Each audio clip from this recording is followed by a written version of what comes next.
ইয়াত সমস্যা মানে ইয়াত বেয়া হৈ আছে গেট, তাৰে উপৰি লাইনৰ প্ৰব্লেম হৈ আছে, তাৰে উপৰি আমাৰ ছয়বাৰী যাওঁ মানে ৰাস্তা সেই হৈ গৈছে, বলা হৈ গৈছে, তাৰ ফলত বহুত পাইপ 200 মিটাৰ 250 মিটাৰ মোটামুটি পাইপ বয়া হৈ গৈছে, 200 মিটাৰ ওপৰত পাইপ বয়া হৈ গৈছে, উঠি গৈছে পাইপখিনি।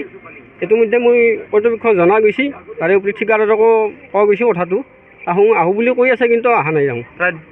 প্ৰশ্নৰ অভিযোগৰ পিছত কি আহ্বান জনাইছে? না আহোঁ বুলি কৈয়ে আছে তাহোঁ, কিন্তু মই ঠিকাদাৰক ইতিমধ্যে যা কৰিলেও মই কণ্টেক্ট কৰিছোঁ, কণ্টেক্ট কৰোঁতে কৈছে মই নতুন ৰূপ সজাই ঠিকাদাৰে বিল পাছ কৰি নাই, সেইটো কৰা নাই সেইটো নতুন দিছে ইতিমধ্যে, এইটো পুৰণটো আমাৰ ব্যৱহাৰে কৰা নাই।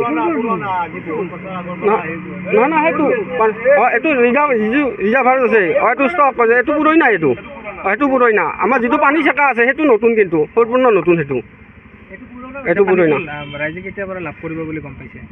এতিয়া ঠিকাদাৰৰ মতে তেওঁলোকে মোটামুটি আজিৰ পৰা 5 দিন আগতে অহা কথা আছিল, অহা নাই বৰ্তমান কাম কৰিবলৈ। 3 মাহ উকলি গ'ল, মোটামুটি 1 মাহমান হ'ল। পানীৰ অভাৱ, গা ধুবাই নাপাওঁ, আমি খাবা নাপাওঁ, 1 মাহৰ ওপৰত হ'ল। আগতে পাইছিল 2 মাহ মানে হ'ল বাই, হিচাপ কৰি থকা নাই না ইমান। আৰম্ভ কৰাৰ পিছত পাইছিলোঁ পানী, ধুনীয়াকৈ আহি আছিল পানী, পাইছোঁ বেছি দিন, কিন্তু ইকটা 2 মাহ মানে হ'ল বোধহয় পানী নাই, আহা নাই। আপোনালোকে যে পানী পোৱা নাই কাৰোবাক মানে জনাইছিল? আমি ইয়াতে সঞ্জীৱকে জানাই থাকোঁ, যায় কাম কৰে, বেলেগকে জানাব লগা মানুহ নাপাওঁ নহয়। সঞ্জীৱ কেতিয়া পানী দিবি আমি সুধিলে কয় বয়া হৈছে ঘূৰি, ক'ৰ পৰা দিওঁ পানী, সেনেকৈ কৈছি। এতিয়া একো নাই, আৰু পানী নাই মানে আমাৰ আৰু হাইলা পানী দিয়ে মৰি আছোঁ, এনেহেন যন্ত্ৰণা। পানী যোগান আঁচনিটো আজি 2 বছৰ আগত শুভাৰম্ভ হৈছে, ফলত আমাৰ বজালিত ৰেহাবাৰী যিটো স্কিম পানী যোগান আঁচনি সেইটো সুন্দৰভাৱে চলিছিল। তাৰ ফলত ইবিধ বয়া হয়, সিবিধ ভাল কৰে, সিবিধ বয়া হয়, ভাল কৰে, তেনেকৈ আজি এমাহ ধৰি পানী নোপোৱা হৈ গৈছে, আৰু তাৰ ফলত কোনো গুৰুত্ব নোহোৱা হৈ গৈছে। কিমান মানুহে ইয়াত পানী লাভ কৰিছে? ইয়াত মানুহ 500টা পৰিয়ালে মানুহে পানী লাভ কৰিছে। এই সমস্যাক লৈ আচলতে কাৰোবাৰ ওচৰত গৈছিল নে নাই আপোনালোক? যাওঁ গৈছে, প্ৰত্যেকৰ পৰা মুখত এটাই কথা যে আমি পানী কিয় নাপাওঁ। মই তাত কাম কৰিছিলোঁ, মোক প্ৰশ্ন কৰে পানী কিয় নাপাওঁ, পানীটো কি হ'ল, কি কৰিলে। নতুন টেংকি বনা নাই, পুৰণা টেংকিটো পানী ষ্টক কৰিছে, বাছ নতুনকৈ বনাইছে, যিটো তাক টিপি বুলি কয় ফিল্টাৰ টেংকি, সেইটো বনাইছে। বাকী যি পানীটো ষ্টক হ'ব লাগে সেই টেংকিটো বনোৱা, সেইটো টেংকি বনোৱা নাই, সেইটো আগৰ পুৰণা টেংকিয়ে চাফা কৰিছে, তাত ফিট কৰিছে। মন্ত্ৰী ৰঞ্জিত কুমাৰ দাসক জনোৱা হৈছিল নে নাই? জনাটো হৈছে। কি কয় মন্ত্ৰীয়ে? কি ক'ব, কি উত্তৰ দিছিল? উদ্বোধন কৰিব আহিছে তেখেতে, উদ্বোধন কৰি গৈছে, আপোনালোকৰ যে চাইছে কিবা কৰিছে, আমি কৈছোঁ যে এইটোতো পুৰণা টেংকি, কমপ্লিট ৰিপেয়াৰিং কৰা হৈছে, হেৰি হ'ব। এই পানীৰ আঁচনি জল অঞ্চলত আমাৰ বিশুদ্ধ খোৱা পানী আঁচনি আমাৰ তেতিয়া যুগুত হৈছিল ৰিহাবাৰীত, গতিকে আমি আৰম্ভণিৰ পৰা ভালেই পাইছিলোঁ।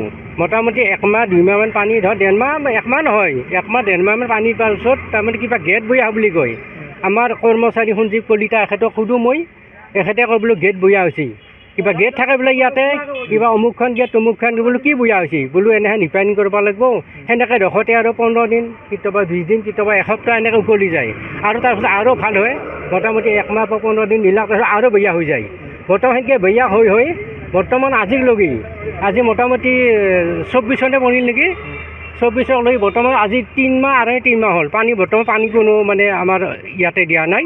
আৰু আমি কৈ থাকোঁ সঞ্জীৱ কলিতাক, সঞ্জীৱ কি কথা কি বতা, ঠিকাদাৰে কৰিব, ঠিকাদাৰৰ কাম বোলো, ঠিকাদাৰ সি আৰু কৈ বোলো নহয়, ঠিকাদাৰ নাই কি হেৰি কলিতা আছিল নেকি ঠিকাদাৰ, দীপক কি লিখে, দীপক দীপক দাস ঠিকাদাৰ দীপক দাসে কয় কি সুধিলে সঞ্জীৱ কলিতাক কয় হেৰি ঠিকাদাৰৰ বৰ্তমান এতিয়া কাম নাই, এতিয়া অফিচত যাবলৈ কামখিনি, তাৰমানে ঠিকাদাৰ এৰি দিয়া বুলি কয় কামখিনি, গোটেইখিনি এৰি দিছে ঠিকাদাৰৰ কাম, অফিচত মানে কামখিনি সেনেকুৱা কৰা বুলি কয়। এইটো সঁচা কথা, তাৰমানে মই সুধি থাকোঁ সঞ্জীৱ কলিতাক।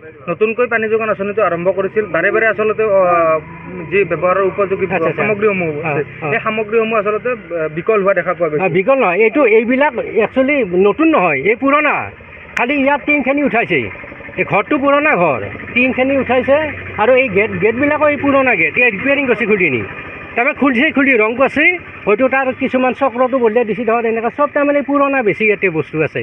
সোণৰ কণীৰ পৰা হাঁহত পৰিণত হৈছে, এইটো সঁচা কথা, প্ৰত্যেকে ক'ব এই কথাটো। কি আহ্বান জনাব আজি এই মঞ্চৰ পৰা? আহ্বান কি কৈছোঁ, আপোনালোকে আহি আপোনাৰ চেনেলটোক ধন্যবাদ। এতিয়া আপোনালোকৰ জৰিয়তে যাতে আমাৰ এই আঁচনি মোটামুটি এসপ্তাহ বা 10 দিনৰ ভিতৰত হৈ যায়, আপোনালোকক আমি ৰাইজৰ ফালৰ পৰা একদম অশেষ ধন্যবাদ জ্ঞাপন কৰিছোঁ। যিকোনো খবৰৰ বাবে যোগাযোগ কৰক 7099017330 আৰু 7099017110 নম্বৰত।